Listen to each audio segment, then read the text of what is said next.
माझ्या युवक मित्रांनो आणि या निवडणुकीमध्ये जे उमेदवार म्हणून भारतीय जनता पार्टीचे शिलेदार आहेत, सर्वांनाच मला आवर्जून सांगायचं आहे की आजची आपली रॅली जी आहे ती भव्य दिव्य झाली, ऐतिहासिक झाली. एवढ्या प्रचंड संख्येने एवढ्या उत्साहात आपण सहभागी झाला त्याबद्दल आपले मनापासून आभार व्यक्त करतो. आता हा उत्साह जो आहे 2 तारखेला मतदानातून आणि 3 तारखेला आपल्या रिझल्ट मधनं निश्चित दिसेल याचा मला पूर्ण विश्वास आहे. तुमची जबाबदारी काय? याच्या आधी मी आपले विषय मांडलेत. आता आपली जबाबदारी, तुमची माझी आपल्या सगळ्यांची जबाबदारी एकच आहे.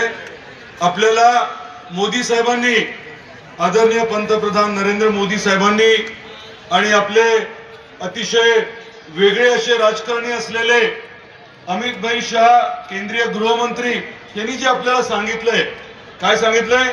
तुळजापूरचं काय करायचं आपल्याला? वैश्विक दर्जाचं, वैश्विक म्हणजे काय, जागतिक स्तराचं धार्मिक पर्यटन स्थळ करायचंय. 1800 कोटी काहीच नाही. मी उद्या म्हटलं 5000 कोटी पाहिजे तुळजापूरला, तर ते आणून दाखवण्याची जबाबदारी माझी आहे. आपल्या तुळजापूरमध्ये राहणारा प्रत्येक जो नागरिक आहे त्याचं उत्पन्न दुप्पट, तिप्पट, चौपट करण्याची जबाबदारी माझी आहे.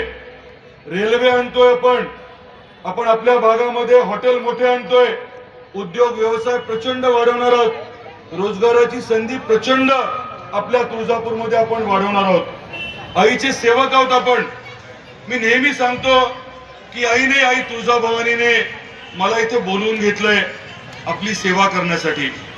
आपण 2-2दा मला मतदान करून, विश्वास टाकून आपण मला जबाबदारी दिली आपलं प्रतिनिधित्व करण्याची, आणि आता आईने जी जबाबदारी दिली आहे ती पूर्ण करण्याशिवाय मी ते शांत काही थांबणार नाही.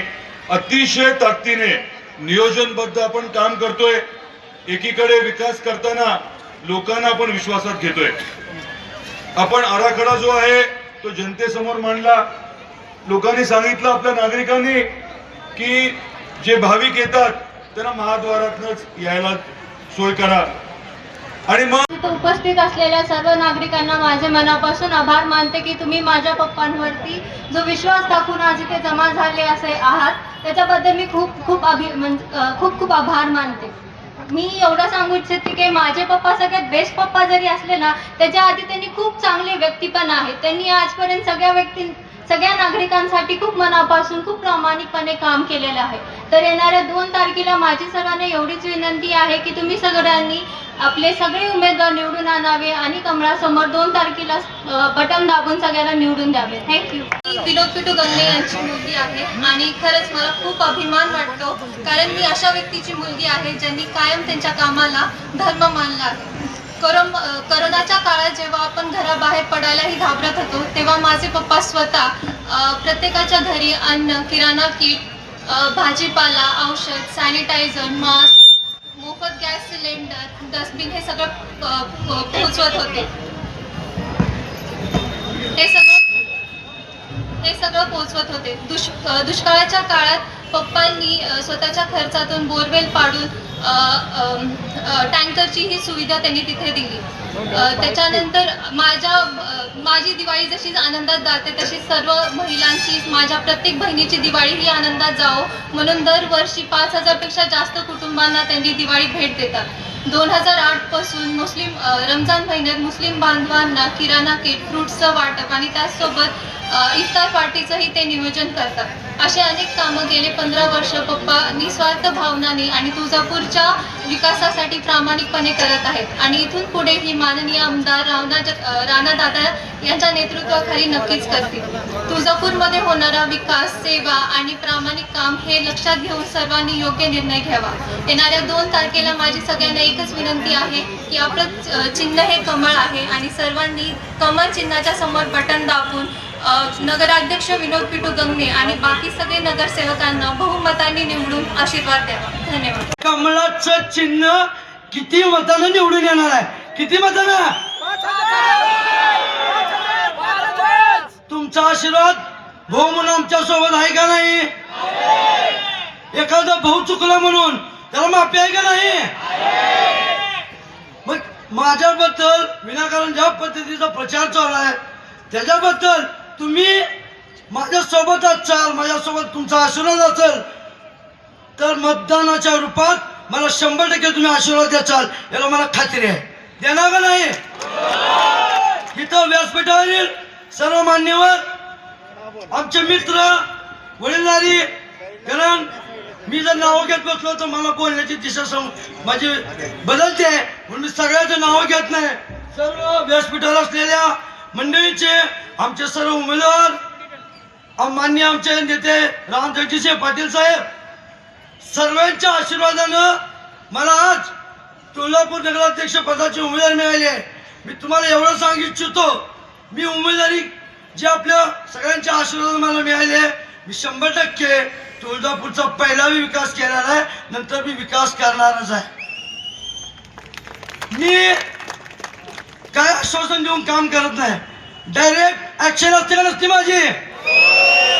कुठल्या ठिकाणी रोड घ्यायचा असेल, नाल्या घ्यायच्या असतील, अजून सभागृह असतील, विरोधकांना तुळजापूरला जो विकास झाला आहे त्यांनी अजून डोळे नीट उघडून बघितलेले नाही.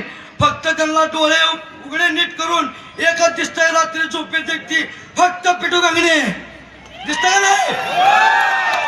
अरे नाव माझं बारकं आहे पण काम माझं लय मोठं आहे, कारण ही लोक प्रामाणिक माझ्यासोबत उभे आहेत. आपल्याला काय गोष्टीबद्दल जास्त मला बोलायचं नाही. आता विशाल भावड्यानं सांगितलंय, मी कोणाचं वाकून झाकून बघायची मला सवय नाही, आणि कोण समोर आला तर त्याला दाखवल्याशिवाय मी राहत नाही. कोणतं म्हणतंय मी ती, अरे बाबा स्पर्धा करायच्या ना तर माझ्या सगळं कामाची स्पर्धा करा, लोकांना मदत करायची स्पर्धा करा, लोकांना अर्ध्या रात्री उठून वेळ देण्याची स्पर्धा करा.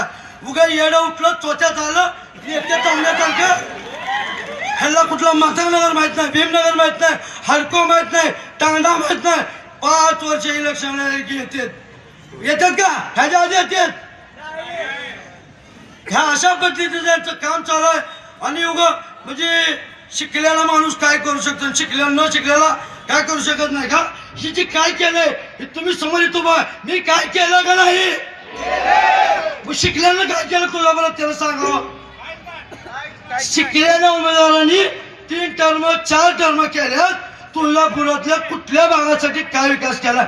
अहो तुम्ही ज्या भागातनं निवडून येता त्या भागात सर्व रोड, नाल्या, रस्ते आमच्या टीमवर चित्र बदलल्या सर्व नगरसेवकांनी केल्यात. मी तुम्हाला आत्मविश्वास सांगतो, ह्यांच्या एखादा सभागृहामध्ये कुठला विषय घेतला काय नाही, ह्यांनी विषय मांडून कुठला नगरपालिकेचा नागरिकाचा प्रश्न समस्या सोडण्याचा प्रयत्न केलाय का? आपले लाडके आमदार मी राणादादा पाटील यांचं स्टेजवरती सर स्वागत झालं आहे, तरी आपण टाळी वाजून त्यांचं स्वागत करावं. राणादादा तो मागे पडो, पिटू बाया.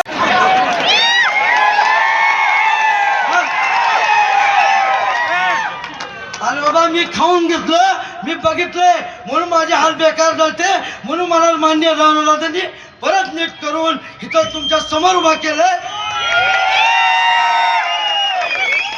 एकंदरीत ह्यांना जास्त मी उत्तर द्यायची पडत नाही, कारण यांची तेवढी स्पर्धा नाही, माझी त्यांची कधी स्पर्धा नाही.